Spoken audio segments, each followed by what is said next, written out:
Bom dia a todos, órgãos de imprensa, representando aqui a comunicação da Diocese e da cidade de Patos de Minas. Minha saudação a todos os que acompanham também esta entrevista coletiva. Nós já tivemos a apresentação aos que vieram aqui para fazer essa coletiva, tudo aquilo que vai acontecer no ano jubilar. Ano jubilar é um ano de graça, um ano especial de bênção. Já o povo hebreu tinha o costume de realizar um ano de graça, um ano jubilar. E o que é esse ano jubilar? É um ano também do perdão, perdão das dívidas.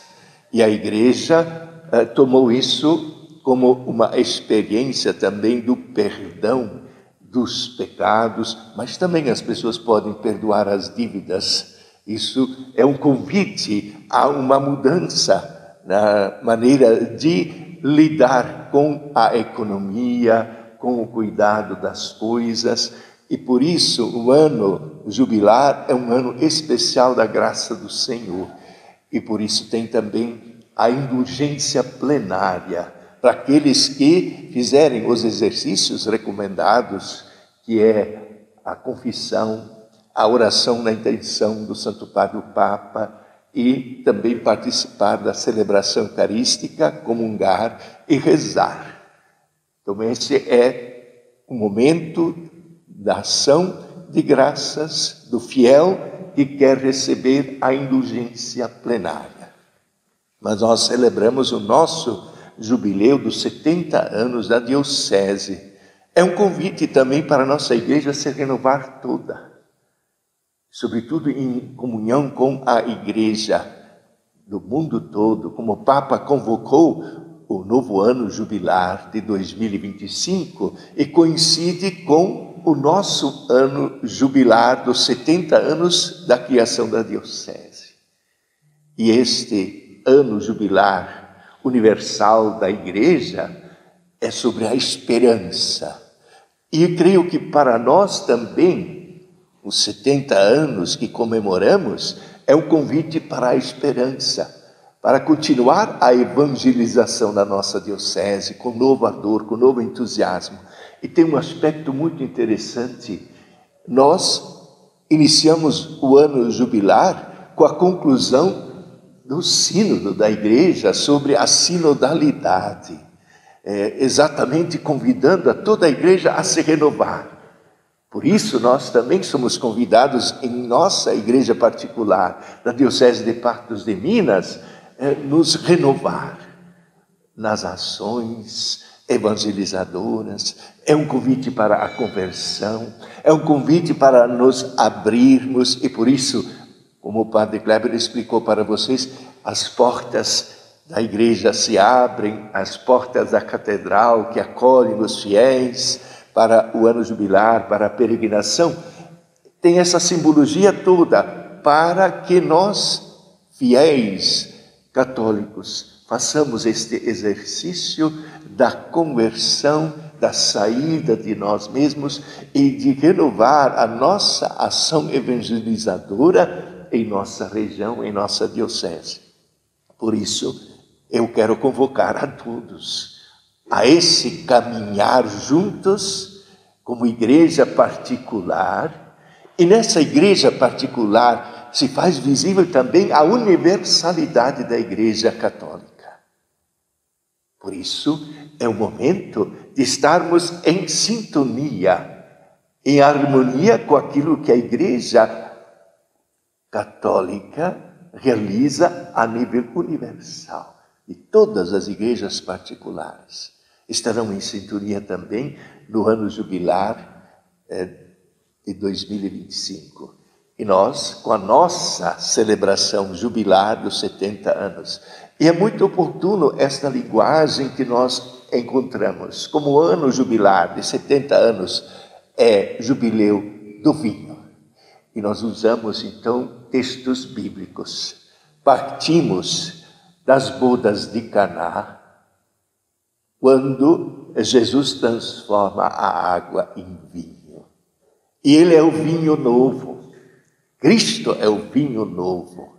E por isso nós escolhemos também um outro tema de Lucas, vinho novo em odres novos. E aí a simbologia também do cálice que vai ser entregue a todas as paróquias. Quer dizer, o vinho novo com o qual nós vamos celebrar esse ano jubilar. E também o significado da videira, de onde que se produz o vinho. E a igreja, o povo de Deus, é a vinha do Senhor.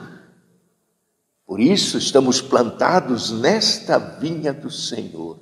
Somos chamados a dar bons frutos, para que haja um vinho bom, vinho novo, na nossa igreja. Então é convite para a renovação de todas as pastorais, de todos os movimentos, de todos os ministérios, de todos os serviços. E falando em ministério, este ano nós instituímos 273 catequistas no Ministério do Catequista. E sábado passado, dia 27, ordenamos os primeiros diáconos permanentes, 15 diáconos permanentes na nossa diocese, também já apontando para o ano jubilar. A igreja que tem a plenitude do sacramento da ordem em vários ministros, não somente do bispo, mas do diácono, presbítero e bispo. Esta realidade que está já acontecendo. E queremos que durante o ano jubilar isso seja mais forte ainda e seja um convite para a esperança, para caminharmos, para sermos uma igreja em estado permanente de missão. Aquilo que nos pede o sínodo. E nós queremos viver esse sínodo. E o documento que foi aprovado no sínodo já está à disposição. E esse documento do sínodo, ele convida a cada igreja particular a realizar agora o seu caminho sinodal. Então nós queremos também entrar neste caminho sinodal com toda a igreja. E que em nossa igreja, da diocese particular, igreja particular da diocese de Patos de Minas, nós possamos fazer ressonância daquilo que se refletiu na igreja, a partir de todas as dioceses que participaram, que colaboraram com este sínodo. Aí nós vamos trazer isso para a nossa realidade, porque nós também, como diocese, fizemos parte do processo da consulta, das sugestões. Nós ouvimos muita gente a respeito do que é ser igreja, o que deve ser a igreja hoje. E isto ressoou também lá no sínodo. E agora isso nos é devolvido e nós possamos trabalhar isso em nossas pastorais e nossos movimentos. Então, é um momento de graça. Por isso que eu pedi para o dicastério do culto divino a permissão de dar uma indulgência plenária para todos os fiéis da diocese de Patos de Minas. Já existe a indulgência plenária para o jubileu universal da igreja, inclusive com a Porta Santa na Basílica São Pedro, onde os que vão peregrinar podem fazer também essa experiência da indulgência plenária. Mas como muita gente não vai poder ir até Roma, passar pela Porta Santa. Então nós pensamos de trazer a indulgência plenária também para a diocese. E quem passar pela porta da catedral, quem vier na peregrinação, poderá também receber essa graça. E mesmo durante o ano todo, quem fizer aquela prática para a indulgência plenária, poderá obter essa indulgência plenária durante todo o ano jubilar. Então é um momento de graça, de bênção para a nossa igreja particular, para a diocese de Patos de Minas. Isso aqui seria uma indulgência plenária. A indulgência plenária, ela perdoa os pecados. Quando a pessoa confessa, ela recebe indulgência também da pena. Porque geralmente existe, se a gente falar assim como vocês vão entender no jurídico, né? Quando a pessoa comete um delito, ela é acusada, depois é julgada e é condenada, ela paga uma pena.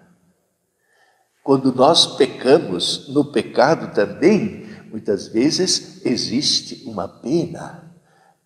Às vezes se faz, na confissão, se dá uma penitência. A igreja tinha muitas práticas de penitência, às vezes a pessoa tinha que fazer sacrifícios longos, por anos, e aí a pessoa às vezes não conseguia pagar toda a pena. E quando falecia, vai pagar no purgatório. Ou então tem a missa, que foi instituída, a missa gregoriana, são 30 missas seguidas, na intenção daquela pessoa, para substituir aquela pena que ele não conseguiu cumprir em vida. Hoje já não há mais certas penas tão pesadas que a pessoa leva tempo. Acho que nós mitigamos demais na igreja, e às vezes as pessoas não sentem mais toda a consequência de um ato, de um pecado, porque às vezes um pecado pode também causar danos para outros. O pecado também tem as suas consequências sociais. Desculpe. Tem também as suas consequências sociais. Atinge outras pessoas. Por isso, é preciso ter uma reparação. Assim como na vida civil, a pessoa tem que reparar os danos causados. Às vezes a pessoa depois não consegue reparar esses danos todos do seu pecado. Por isso existe a indulgência. A indulgência plenária quer dizer cancela todas as penas que a pessoa teria que cumprir depois desta vida. Então, até que eu fiz aquela prática, pedindo perdão dos pecados, confessando, participando da celebração eucarística, rezando na intenção do Santo Padre o Papa, e me arrependendo de todos os pecados, fazendo um propósito de emenda, de mudança de vida, tudo o que estava até ali será cancelado. Deus, pela indulgência plenária que invocamos, perdoará tudo, inclusive a pena. Então isso quer dizer indulgência plenária. Agora, se depois a pessoa cometer outros pecados, depois da indulgência plenária, aí é outro capítulo, né, como se diz. Eu falo sobre um marco muito importante, que seria a reabertura das criptas, né? Acho legal a gente falar da importância disso, de deixar o nosso passado aí aberto para que os fiéis possam conhecer, possam estar entrando lá, né? Acho muito legal isso. Na verdade, quando nós começamos a reforma da catedral, nós tínhamos pensado de fazer toda a restauração da cripta. Mas a comissão achou por bem, porque era um custo alto na época, e eu tinha uma ideia até maior, de ampliar a cripta. E o engenheiro de cálculos estruturais tinha falado que era possível, de a gente cavar embaixo do presbitério, sem prejudicar o presbitério, ali fazer um espaço maior para a cripta, ampliar um pouco a sala da cripta, porque ela é muito estreita. Mas a comissão não aprovou.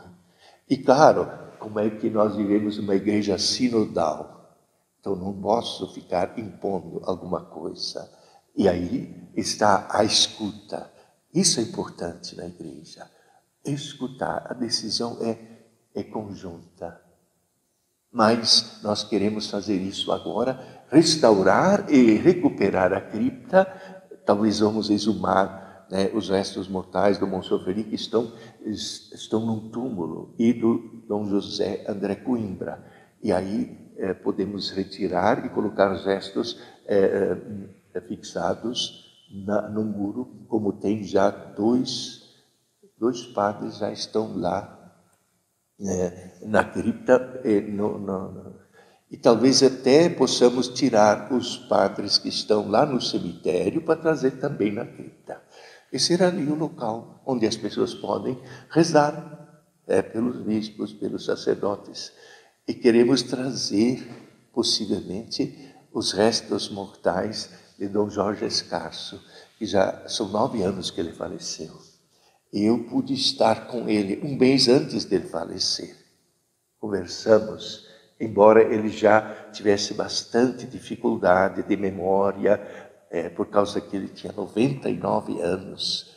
E ele faleceu faltando um mês para completar 100 anos. Hoje faz 9 anos que ele faleceu. Ele faleceu dia 28 de outubro. E eu estive com ele antes, conversando, e consegui uma passagem, e consegui chegar para os funerais dele. Pude estar lá e também na celebração pude falar e dar o testemunho do que significava Dom Jorge Escarso para a Diocese de Patos de Minas.